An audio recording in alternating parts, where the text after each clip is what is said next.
ಒಂದು ದಟ್ಟವಾದ ಕಾಡಿನಲ್ಲಿ ಸುಂದರವಾಗಿ ಪ್ರಶಾಂತವಾಗಿ ಹರಿತಾ ಇದ್ದ ನದಿ ಇತ್ತು.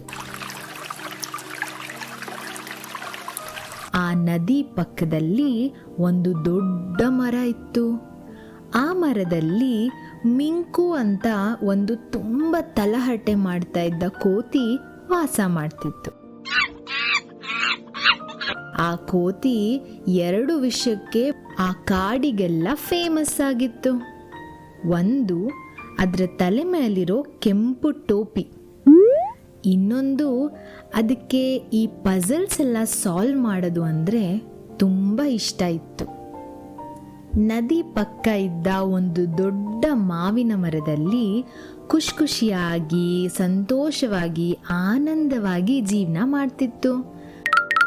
ಮರದಿಂದ ಮರಕ್ಕೆ ಜಿಗಿಯೋದು, ಅಲ್ಲಿರೋ ಬೇರೆ ಪ್ರಾಣಿಗಳ ಜೊತೆ ತಲಹರಟೆ ಮಾಡೋದು, ತುಂಬ ಕುತೂಹಲಕಾರಿಯಾಗಿರೋದು, ಹೀಗೆ ಖುಷಿಯಾಗಿತ್ತು.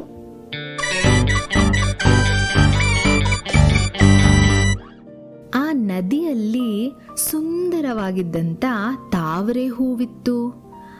ಆ ತಾವರೆ ಹೂಗಳ ಕೆಳಗೆ ನದಿಯ ಒಳಗೆ ಮೊಸಳೆ ವಾಸ ಮಾಡ್ತಿತ್ತು.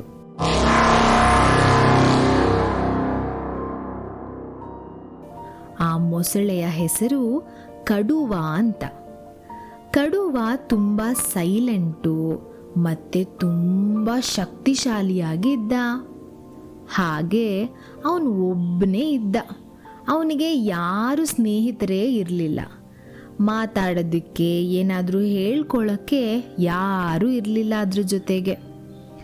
ಒಂದಿನ ಸಂಜೆ ಸೂರ್ಯ ಮುಳುಗೋ ಸಮಯದಲ್ಲಿ ಆಕಾಶ ಎಲ್ಲ ಚಿನ್ನದಂತೆ ಹೊಳಿತಾ ಇತ್ತು. ಇನ್ನೇನು ಕತ್ಲಾಗೋ ಸಮಯ, ಚಂದ್ರ ಆಕಾಶದಲ್ಲಿ ಬರುವ ಸಮಯ. ಮಿಂಕು ಬೆಳಕಿಗೋಸ್ಕರ ಒಂದು ಸಣ್ಣ ಲ್ಯಾಂಟರ್ನನ್ನು ತನ್ನ ಮಾವಿನ ಹಣ್ಣಿನ ಮರಕ್ಕೆ ಸಿಕ್ಕಿಸ್ತಾ ಇದ್ದ. ಅದರಿಂದ ಬರ್ತಿದ್ದ ಬೆಳಕು ಚಿನ್ನದಂತೆ ಹೊಳಿತಾ ಇತ್ತು. ಸುತ್ತಮುತ್ತ ತುಂಬ ಪ್ರಕಾಶಮಾನವಾಗಿತ್ತು. ಆ ಲ್ಯಾಂಟರ್ನನ್ನು ಮರಕ್ಕೆ ಸಿಕ್ಕಿಸುವ ಸಂದರ್ಭದಲ್ಲಿ ಅದು ಕೈ ಜಾರಿ ನದಿಯೊಳಗೆ ಬಿದ್ದೋಯ್ತು. ಪಾಪ ಮಿಂಕು ಈ ಲ್ಯಾಂಟರ್ನ ಮಾಡೋದಕ್ಕೆ ದೂರ ಹೋಗಿ ಬಿದಿರನ್ನ ತಗೊಂಡು ಬಂದು ಅದನ್ನು ಕಟ್ ಮಾಡಿ ತುಂಬ ಕಷ್ಟಪಟ್ಟು ಮಾಡಿತ್ತು. ಆದರೆ ಒಂದೇ ಕ್ಷಣದಲ್ಲಿ ಅದು ಕೈ ಜಾರಿ ನದಿಯೊಳಗೆ ಬಿದ್ದೋಯ್ತು. ನದಿಯಲ್ಲಿ ಅದು ಬಿದ್ದ ತಕ್ಷಣ ಕಡುವ ಮೊಸಳೆ ನೀರಿನಿಂದ ಮೇಲೆ ತನ್ನ ತಲೆಯನ್ನ ಹಾಕಿ ಮಿಂಕುನ ಕೇಳ್ತು, ಇದು ನಿಂದ ಅಂತ. ಅದಕ್ಕೆ ಮಿಂಕು, ಹೌದು ಇದು ನಂದೇ, ತುಂಬ ಧನ್ಯವಾದಗಳು ಅಂತ ಹೇಳ್ತು. ಕಡುವ ಆ ಲ್ಯಾಂಟರ್ನನ್ನ ಮಿಂಕುಗೆ ವಾಪಸ್ ಕೊಟ್ಟ. ಅಂದಿನಿಂದ ಇಬ್ಬರ ಗೆಳೆತನ ಶುರುವಾಯಿತು. ಪ್ರತಿದಿನ ಸಂಜೆ ಮಿಂಕು ನದಿಯ ದಡಕ್ಕೆ ಬಂದು ಕೂತ್ಕೋತಾ ಇದ್ದ. ಕಡುವ ಕೂಡ ಈಜ್ಕೊಂಡು ಬಂದು ನದಿಯ ದಡದಲ್ಲಿ ಕೂತಿರ್ತಾ ಇತ್ತು. ಇಬ್ರು ಕೂತ್ಕೊಂಡು ಮಾತಾಡ್ತಿದ್ರು, ಒಟ್ಟಿಗೆ ನಕ್ಷತ್ರಗಳನ್ನ ನೋಡ್ತಾ ಇದ್ರು, ಕಾಡಿನ ಸೌಂದರ್ಯವನ್ನ ಸವಿತಾ ಇದ್ರು. ಹಾಗೆ ಮಿಂಕುಗೆ ಈ ಪಜಲ್ಸ್ ಎಲ್ಲ ಹೇಳೋದು ಅಂದರೆ ತುಂಬ ಇಷ್ಟ ಅಲ್ವಾ? ಅದು ಕಡುವಾಗೆ ಎಷ್ಟೊಂದು ಪಜಲ್ಸ್ ಎಲ್ಲ ಹೇಳ್ತಾ ಇತ್ತು. ಅದನ್ನೆಲ್ಲ ಯೋಚನೆ ಮಾಡಿ ಅದಕ್ಕೆ ಉತ್ತರ ಕೊಡೋದೇ ಕಡುವನ ಕೆಲಸ ಆಗಿತ್ತು. ಹೀಗೆ ಇಬ್ಬರು ಬಹಳಷ್ಟು ದಿನ ತುಂಬ ಸುಂದರವಾಗಿ ತಮ್ಮ ದಿನಗಳನ್ನು ಕಳೀತಾ ಇದ್ರು. ದಿನಗಳು ಉರುಳುತ್ತಿದ್ದ ಹಾಗೆ ಇಬ್ಬರ ಮಧ್ಯ ಇದ್ದ ಬಾಂಧವ್ಯ, ಸ್ನೇಹ ಇನ್ನೂ ಗಟ್ಟಿ ಆಗ್ತಾ ಹೋಯ್ತು. ನದಿಯಲ್ಲಿದ್ದ ಬೇರೆ ಮೊಸಳೆಗಳು ಇವರಿಬ್ಬರ ಗೆಳೆತನವನ್ನ ಬಹಳಷ್ಟು ದಿನದಿಂದ ಗಮನಿಸ್ತಾ ಇದ್ರು. ಅದೆಲ್ಲ ಒಂದಿನ ಕಡುವಾಗೆ ಹೇಳಿತು, ನೀನು ಆ ಕೋತಿ ಜೊತೆ ತುಂಬ ಸಲಿಗೆಯಿಂದ ಇದೆಯಾ, ಅದು ಒಳ್ಳೆಯದಲ್ಲ. ನಿಮ್ಮಿಬ್ಬರ ಗೆಳೆತನ ಯಾರಿಗೂ ಇಷ್ಟ ಆಗ್ತಿಲ್ಲ. ಕೋತಿ ಒಂದು ಸಣ್ಣ ಪ್ರಾಣಿ, ಅದಕ್ಕೆ ಬುದ್ಧಿನೂ ಇಲ್ಲ, ಬೇರೆಯವರ ಮೇಲೆ ದಾಳಿ ಮಾಡುವಷ್ಟು ಶಕ್ತಿಯಂತೂ ಇಲ್ವೇ ಇಲ್ಲ ಅಂತ ಹೇಳಿದ್ರು.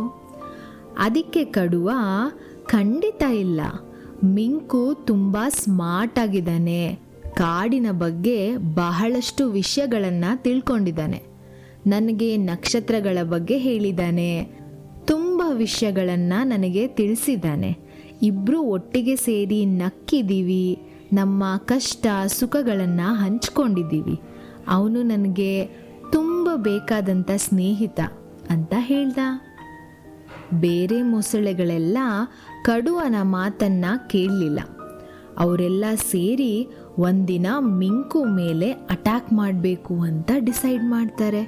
ಅವನನ್ನು ಹೆದರಿಸಿ ಇಲ್ಲಿಂದ ದೂರ ಕಳಿಸ್ಬೇಕು, ಕಡುವ ಮತ್ತು ಮಿಂಕು ಇಬ್ಬರ ಸ್ನೇಹವನ್ನು ಮುರಿಬೇಕು ಅಂತ ಡಿಸೈಡ್ ಮಾಡ್ತಾರೆ.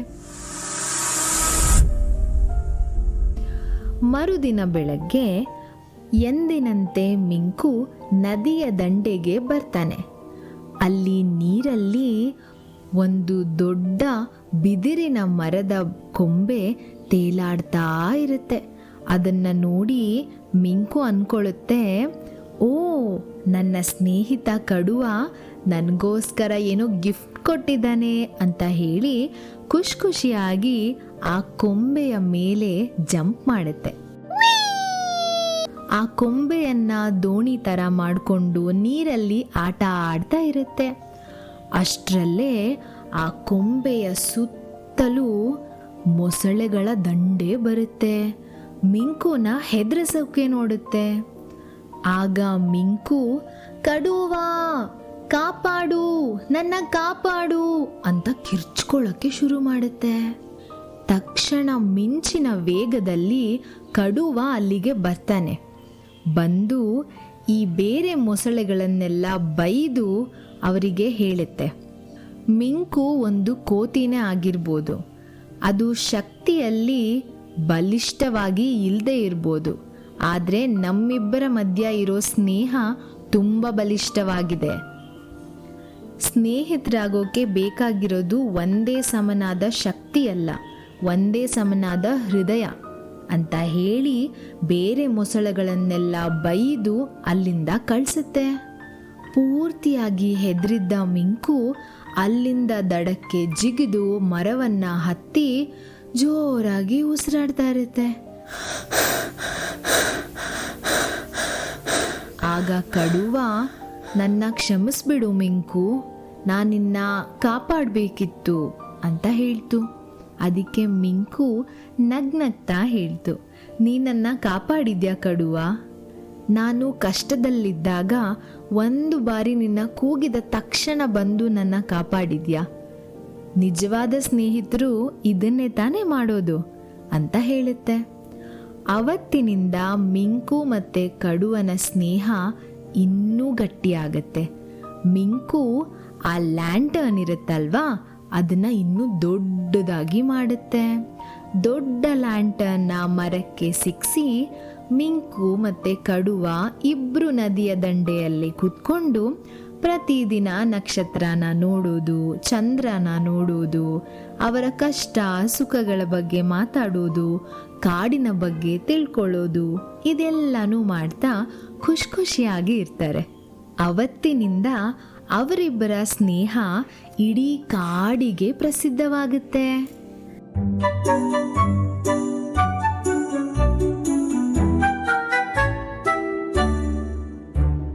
ಈ ಕಥೆಯಿಂದ ನಾವು ಕಲಿಯೋದೇನು ಅಂದರೆ, ನಿಜವಾದ ಸ್ನೇಹ ಅನ್ನೋದು ನಮ್ಮ ಶಕ್ತಿ ಅಥವಾ ಬಲದಲ್ಲಿ ಇರೋದಿಲ್ಲ.